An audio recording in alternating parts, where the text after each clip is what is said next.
This is Preacher to Preacher for the 16th Sunday after Pentecost, and I am Matt Skinner. This week we get the parable of the rich man and Lazarus in Luke 16, and it's a tough parable to preach for a number of reasons. Some of the simplicity of the parable it gets distracting and makes people want to try to find definitions for what wealth is and what poverty is, or they want to describe the afterlife. And some of that comes from the fact that the parable is pretty simple. You've got these two characters who are, in many ways, kind of simplified, almost caricatures of extreme wealth and extreme poverty.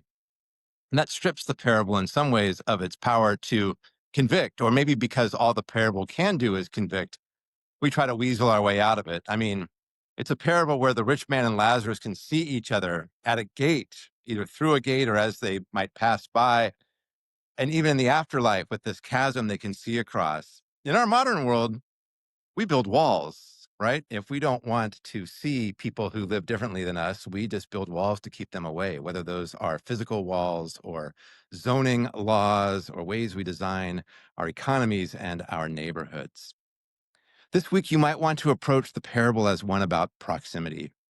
What does it mean to care for a neighbor with whom we see, with whom we interact, even if they're just on the other side of a wall? And maybe we think about ways in which we can poke holes in some of those walls and see through them and live accordingly.